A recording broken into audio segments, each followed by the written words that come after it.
PT Sritex Tbk jelas bukan perusahaan kemarin sore.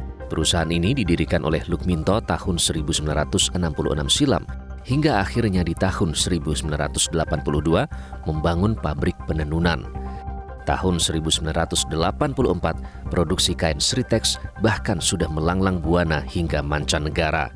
Sritex memproduksi seragam militer pasukan NATO dan Jerman. Namun itu cerita dulu. Sejak 6 tahun terakhir, perahu Sritex terus bocor hingga akhirnya karam.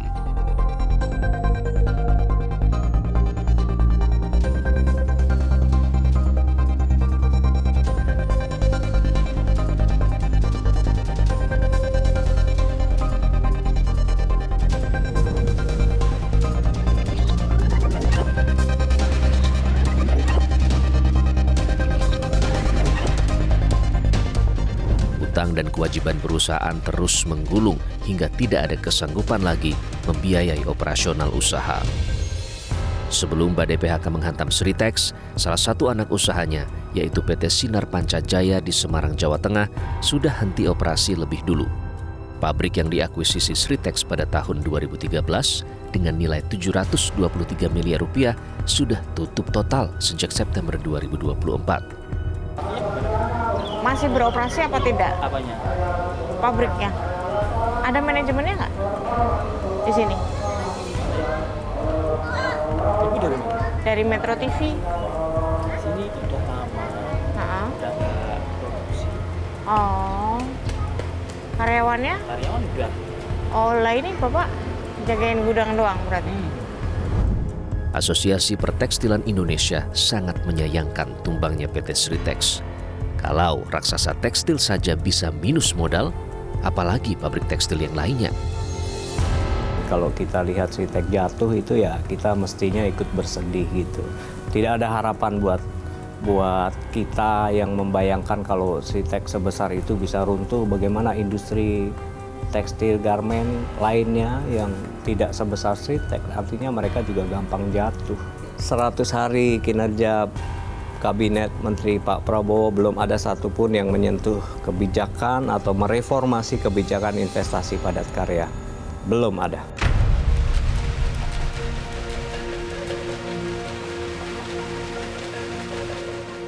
Asosiasi Pertekstilan Indonesia menilai karamnya kapal Sritex menjadi penanda industri tekstil dalam negeri berada di titik nadir. Masalah lesunya tekstil nasional kita ya, domestik ya, kita bicara domestik. Ini kan disebabkan oleh faktor-faktor liberalisasi impor kita. Kita sangat mudah dimasukin barang-barang impor berupa tekstil jadi, fashion garment yang sudah jadi masuk ke Indonesia. Artinya industri-industri yang mengolah bahan baku menjadi tekstil dan garment itu berkompetisi secara tidak sehat dengan importer yang memasukkan barang-barang ke Indonesia dalam bentuk produk jadi.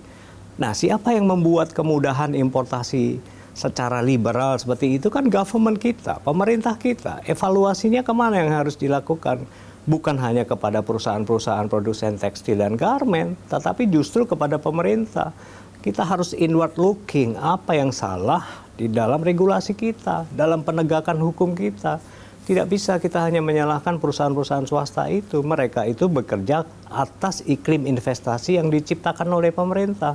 Nah, kalau pemerintah sekarang membiarkan industri tekstil kita jatuh berguguran, ya mau dibawa kemana negara ini? Pemerintah harus melihatnya sebagai satu bagian dari evaluasi ke dalam.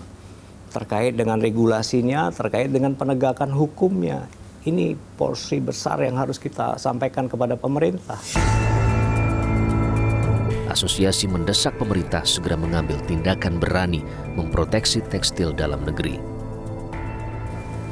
Ya puluhan satgas juga sudah dilahirkan kan, satgas gula, satgas baja, satgas impor, satgas pungli, whatever namanya satgas. Satgas-satgas itu juga bekerja atas dasar kepanitiaan ad hoc. Tidak punya biaya, tidak punya kewenangan, tidak punya otoritas untuk melakukan satu tindakan. Apa yang kita bisa harapkan dari satgas-satgas itu? kita lihat satgas-satgas seperti itu seperti propaganda sakit hati aja gitu. Tidak propaganda untuk mengobati sakit hati orang-orang aja. Nggak ada peran yang cukup kuat. Gunakan, manfaatkan instrumen lembaga negara yang sudah ada. Perkuat kepolisian, perkuat bea cukai, bebaskan mereka dari oknum-oknum nakal. Industri tekstil dalam negeri sudah lama menggap-menggap terombang-ambing badai. Namun sungguh ironis, pemerintah menyikapi setengah hati. Seringkali diliburkan, nanti masuk kerja, kemudian diliburkan. Kondisinya memang bertahun-tahun sudah seperti itu.